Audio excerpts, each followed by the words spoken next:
Você já sentiu aquele frio na barriga antes de tomar uma decisão importante? Aquela voz silenciosa que, de repente, começa a gritar dentro da sua mente: e se der errado? E se rirem de mim? E se eu fracassar? Talvez você não perceba, mas esse instante é o medo tomando as rédeas da sua vida.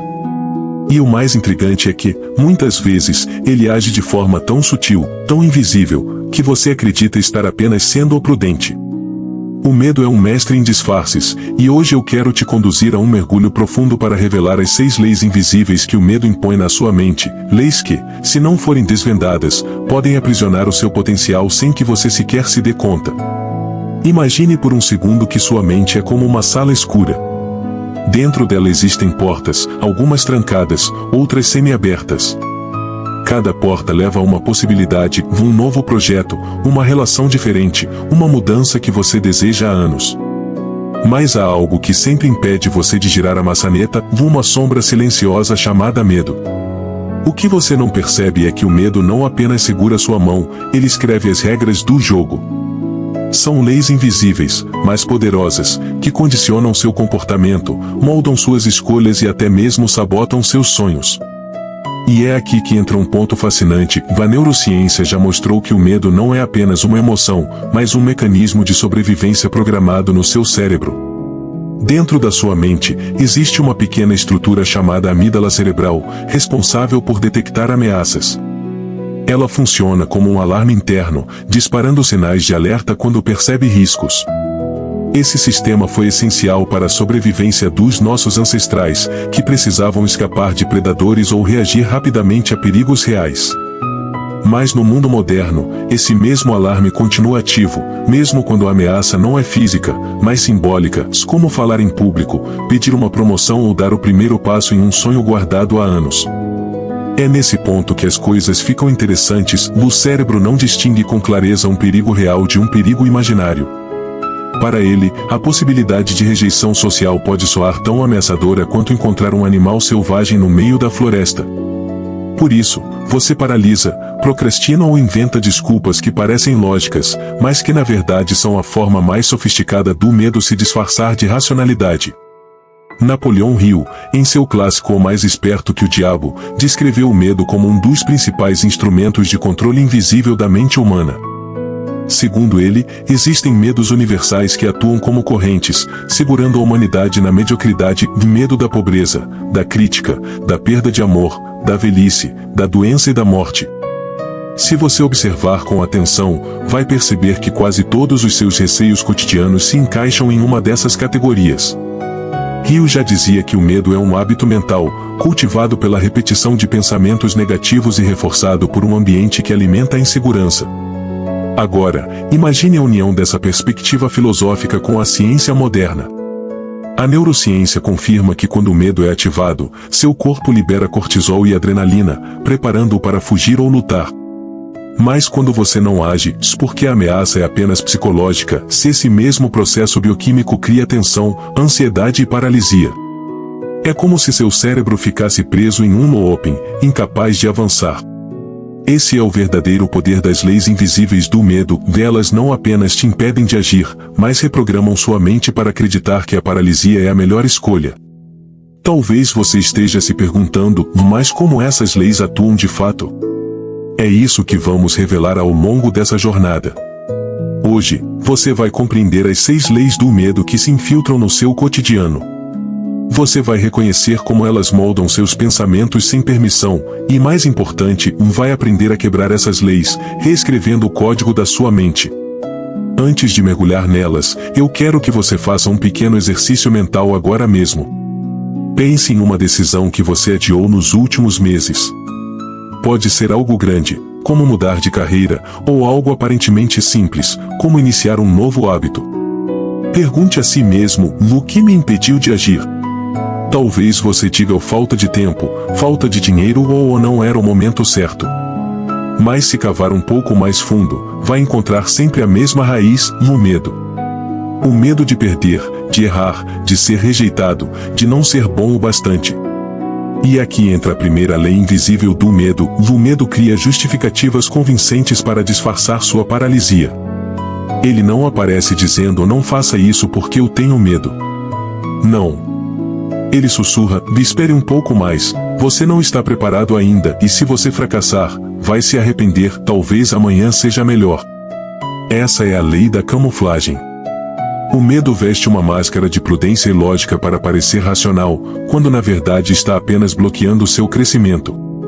A ciência explica isso de forma clara. Seu córtex pré-frontal, essa parte do cérebro responsável por planejamento e decisões conscientes, se entra em conflito direto com a amígdala quando você está com medo. É como se houvesse uma batalha interna, e uma parte de você quer avançar, mas outra grita o perigo. E como a amígdala é mais rápida, ela geralmente vence. O resultado? Você racionaliza o medo criando justificativas perfeitas.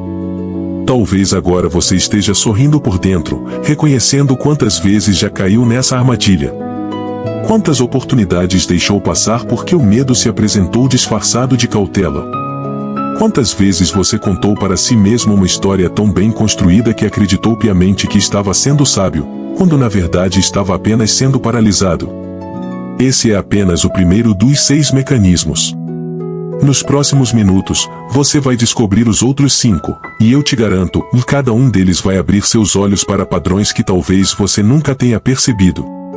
Mas antes de avançarmos, quero te convidar a uma pequena pausa reflexiva. Se até aqui você já reconheceu algo da sua vida nessas palavras, escreva nos comentários qual justificativa o medo tem usado com você ultimamente. Ao colocar isso em palavras, você não apenas compartilha, mas também começa a desarmar a força desse disfarce. Agora, imagine como seria viver sem essas amarras invisíveis. Imagine quantas portas você abriria, quantos projetos você tiraria da gaveta, quantas conversas teria coragem de iniciar.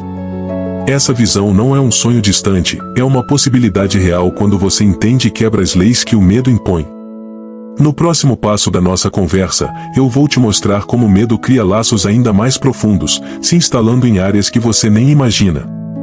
Vamos falar da segunda e da terceira lei, e eu te adianto, uma delas está relacionada ao seu corpo físico, e a outra, à sua identidade. E ambas têm o poder de manipular sua mente de forma tão silenciosa que, sem perceber, você pode passar anos preso em uma teia que não existe fora da sua cabeça. Quando falamos que o medo é um mestre dos disfarces, não estamos exagerando. Ele não se contenta em aparecer apenas como uma voz interna que cria justificativas. Ele se infiltra no seu corpo, nos seus hábitos, até na forma como você enxerga quem você é. É como se fosse um programador invisível, reescrevendo as linhas de código da sua mente sem pedir sua autorização. E é exatamente isso que nos leva à segunda lei invisível do medo. O medo programa o corpo para acreditar que está em perigo, mesmo quando não está. Pense comigo. Quantas vezes você já sentiu o coração acelerar, as mãos suarem ou a respiração ficar curta, mesmo sabendo que não havia uma ameaça real? Talvez antes de uma entrevista de emprego, ao subir no palco para falar em público ou até mesmo ao receber uma mensagem inesperada. Esses sinais físicos não são fruto da imaginação, se eles são respostas químicas desencadeadas pelo medo. A neurociência explica isso de maneira simples. Quando sua amígdala dispara o alarme do medo, ela ativa o sistema nervoso simpático, que libera hormônios como adrenalina e cortisol. Seu corpo se prepara para lutar ou fugir. Mas no mundo moderno, não há leões atrás de você. Há apenas uma plateia esperando sua fala, ou um chefe aguardando uma resposta. O problema é que o corpo não sabe diferenciar, e acaba reagindo como se sua vida estivesse realmente em risco. Essa lei é traiçoeira porque cria um ciclo vicioso. Quanto mais seu corpo reage, mais sua mente acredita que o perigo é real. Você sente o coração acelerar e pensa, está vendo? Se eu estou assim, é porque algo ruim vai acontecer. E quanto mais você pensa isso, mais intensos ficam os sintomas. É um círculo que pode durar minutos, horas ou até dias. É por isso que muitas pessoas vivem em estado constante de ansiedade. O medo programa o corpo, e o corpo retroalimenta o medo. Napoleão Hill descreveu esse processo de maneira brilhante ao falar sobre o medo da doença e o medo da morte. Ele dizia que muitas vezes a mente cria sintomas inexistentes apenas pela obsessão de temer que eles apareçam. Em outras palavras, você sente no corpo aquilo que mais teme na mente. E isso, segundo Hill, não é apenas psicológico, mas uma das formas mais eficazes de autossabotagem. Agora, como quebrar essa lei? A resposta pode parecer simples, mas exige treino. É preciso reeducar o corpo. Quando sentir os sinais físicos do medo, em vez de fugir deles, observe-os. Respire profundamente, alongue-se, diga a si mesmo: esse é apenas meu corpo reagindo. Não há perigo real. Estudos da neurociência mostram que técnicas de respiração e mindfulness podem reduzir a atividade da amígdala e ativar o córtex pré-frontal, devolvendo a você o controle. Esse é um microexercício que você pode aplicar agora mesmo. Inspire contando até 4, segure por 4 segundos, expire em 4, e repita. Em menos de 2 minutos, seu corpo já começa a desacelerar, enviando ao cérebro a mensagem de que não há motivo para pânico. A terceira lei do medo vai ainda mais fundo. Ela não atua apenas no corpo, mas na sua identidade. É a lei da crença limitante. O medo faz você acreditar que ele é parte de quem você é. Em algum momento da sua vida, talvez você tenha começado a repetir para si frases como: eu sou tímido demais para isso. Eu não tenho coragem para aquilo. Eu nunca seria capaz de falar em público. O problema é que essas frases não descrevem apenas o que você sente, mas passam a definir quem você acredita ser. O medo não é mais uma emoção passageira, se ele se transforma em identidade. E aqui mora um dos maiores perigos, porque quando algo se torna parte da sua identidade, você para de lutar contra. Você simplesmente aceita como verdade. E a mente humana tem uma tendência natural a buscar coerência com a própria identidade. Se você acredita que é medroso, vai agir de acordo com isso, mesmo quando teria condições de ser corajoso. A ciência mostra que o cérebro cria atalhos ou chamados heurísticas. Uma vez que você internaliza uma crença, seu cérebro passa a filtrar informações para confirmar aquilo que você já acredita. É o famoso viés de confirmação. Ou seja, se você acredita que não é capaz, seu cérebro vai se esforçar para encontrar provas disso e ignorar evidências contrárias. Napoleão Hill dizia que o que a mente pode conceber e acreditar, pode realizar. Mas existe um detalhe poderoso aí: se a mente conceber e acreditar no medo como parte da sua identidade, ela também realiza isso. Por isso tantas pessoas nunca saem do lugar. Elas não percebem que não estão apenas com medo, mas se tornaram prisioneiras de uma identidade construída pelo medo. Você talvez se reconheça aqui. Quantas vezes disse o eu não sou uma pessoa de risco, eu não sou de tomar iniciativa, eu não sou bom com mudanças. Essas frases parecem inofensivas, mas são correntes invisíveis. São como tatuagens mentais que você mesmo desenhou, sem perceber que podia apagá-las. E aqui vai um exercício prático: substitua o eu sou por o eu estou. Em vez de dizer o eu sou tímido, diga o eu estou tímido neste momento. Em vez de afirmar o eu sou medroso, diga o eu estou com medo agora. Parece uma mudança pequena, mas altera completamente sua identidade. O sou cria permanência, o estou cria movimento. Isso devolve a você a chance de mudar, de se reinventar. É como se você abrisse uma brecha na muralha que o medo construiu. E agora chegamos à quarta lei do medo, uma das mais silenciosas, mas também uma das mais poderosas. O medo paralisa o futuro ao sequestrar sua imaginação. Pense comigo: quantas vezes você deixou de agir porque começou a imaginar os piores cenários possíveis? Você cria mentalmente um filme onde tudo dá errado, e esse filme parece tão real que sua mente prefere nem tentar. A neurociência chama isso de simulação mental. Nosso cérebro tem a incrível capacidade de criar imagens do futuro. Isso é uma ferramenta extraordinária, porque nos permite planejar, antecipar riscos e inovar. Mas quando o medo sequestra essa capacidade, ela se transforma em um veneno. Em vez de imaginar possibilidades, você só enxerga catástrofes. Em vez de visualizar vitórias, você visualiza fracassos. Napoleão Hill dizia que a imaginação é o laboratório da mente. É nela que criamos a matéria-prima de todos os nossos feitos. Mas quando esse laboratório é contaminado pelo medo, os projetos nascem já corrompidos. Você pode até começar algo, mas carrega dentro de si a convicção silenciosa de que vai dar errado. E adivinhe? Na maioria das vezes, isso se confirma, porque sua mente já direcionou suas ações para esse resultado. Pense em quantas oportunidades você perdeu porque seu futuro foi sequestrado por esse filme mental. Quantas vezes você quis mudar de cidade, de emprego, de relacionamento, mas começou a imaginar as 1000 formas em que tudo poderia dar errado? Esse é o medo roubando não apenas o presente, mas também o amanhã. Mas existe uma chave para quebrar essa lei e usar a mesma imaginação a favor da coragem. Da próxima vez que sua mente criar um cenário catastrófico, permita-se criar também um cenário de vitória. Visualize como seria se desse certo, sinta a emoção de conquistar, imagine as portas que se abririam. A ciência mostra que o cérebro não distingue com perfeição o que é imaginado do que é vivido. Isso significa que ao treinar sua mente para visualizar conquistas, você cria novas conexões neurais que fortalecem sua confiança. Eu quero te propor um desafio agora mesmo. Feche os olhos por alguns segundos e imagine-se realizando aquilo que o medo tem impedido. Pode ser falar diante de uma plateia, iniciar um projeto ou até dar um passo que você adia há anos. Sinta-se nesse momento, perceba o orgulho que viria depois. Esse simples exercício já é um antídoto contra a 4ª lei. Percebe como essas 3 leis, a programação do corpo, a identidade moldada e o sequestro da imaginação, são capazes de aprisionar sua mente de forma quase imperceptível? E o mais impressionante é que, quando você começa a enxergar esses mecanismos, algo dentro de você desperta. É como acender uma luz em um quarto escuro. O medo continua lá, mas agora você consegue vê-lo de frente. E eu quero que você me conte nos comentários em qual dessas 3 leis mais te impacta hoje. A do corpo que dispara alarmes falsos?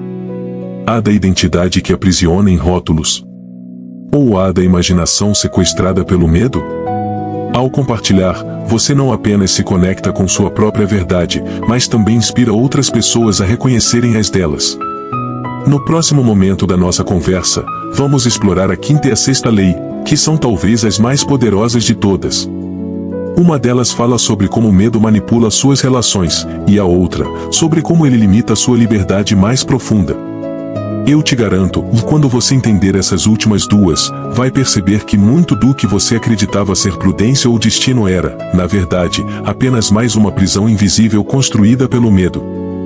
Até aqui, já falamos sobre como o medo se disfarça em justificativas, como programa o corpo para acreditar que está em perigo, como se infiltra na sua identidade e até como sequestra sua imaginação.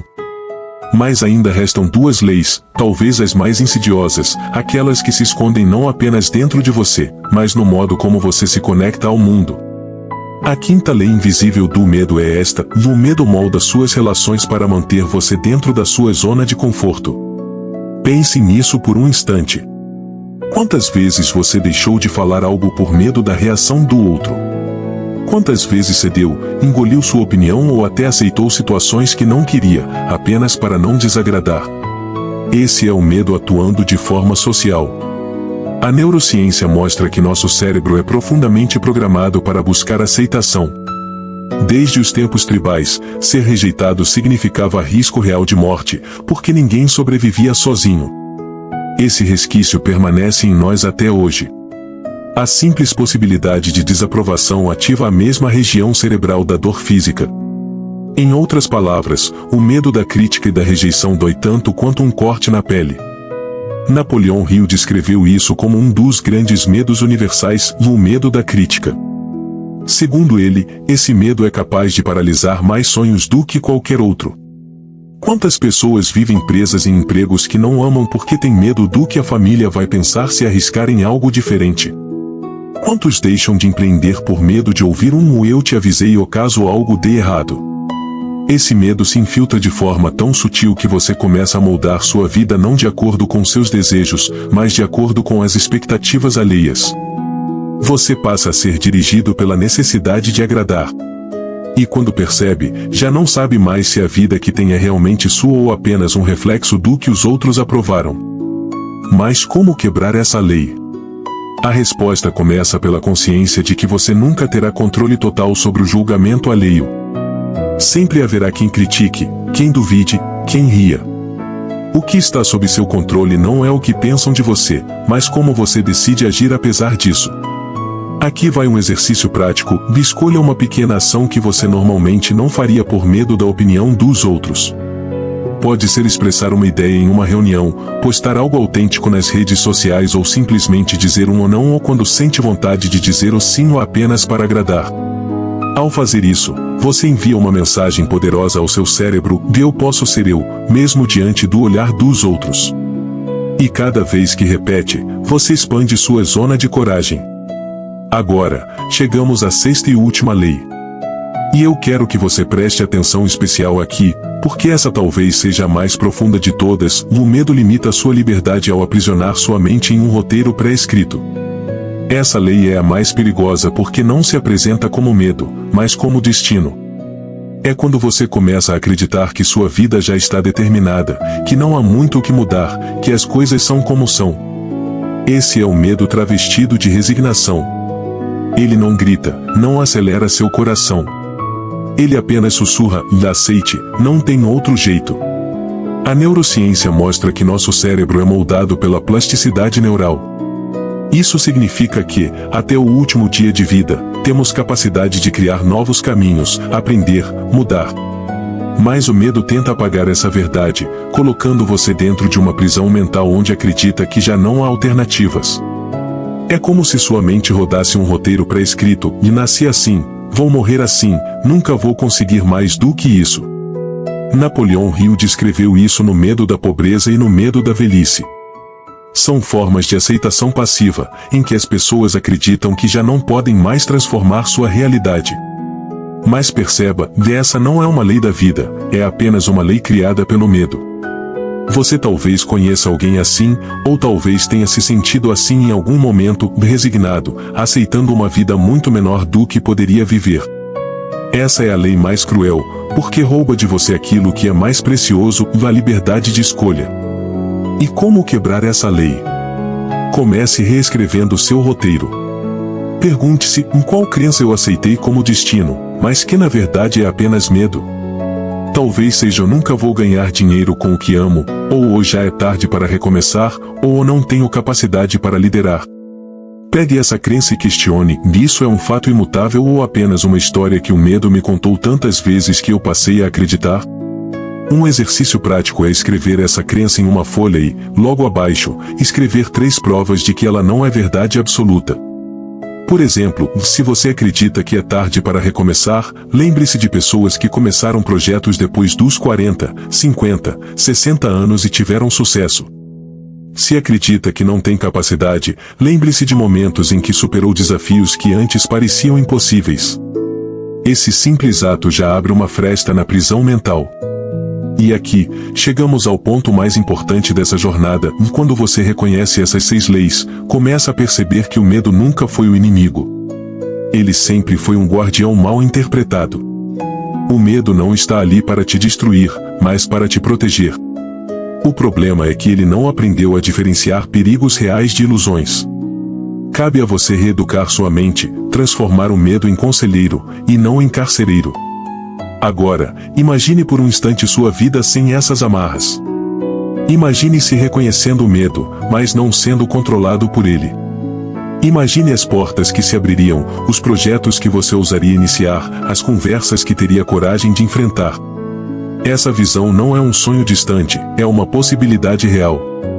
E é por isso que eu quero te deixar uma reflexão final: e se o medo não fosse o inimigo que você sempre acreditou, mas apenas um sinal de que está prestes a crescer? E se cada vez que o medo aparecer, você enxergasse não uma barreira, mas uma bússola apontando para onde está o próximo nível da sua vida? Esse é o segredo das mentes que conquistam grandes feitos. Elas não eliminam o medo. Elas aprendem a dançar com ele. Se essa conversa fez sentido para você, eu quero que deixe aqui nos comentários em qual das 6 leis você percebe que mais tem atuado na sua vida. Ao escrever, você não só declara para si mesmo, mas também inspira outros que estão vivendo o mesmo. E claro, se você quer continuar mergulhando comigo nesses segredos invisíveis da mente, inscreva-se no canal agora mesmo e ative as notificações. porque no próximo vídeo, vamos explorar algo que complementa essa jornada, como transformar o medo em combustível para a ação. Lembre-se, a liberdade não está em viver sem medo, mas em não deixar que ele dite as regras da sua vida.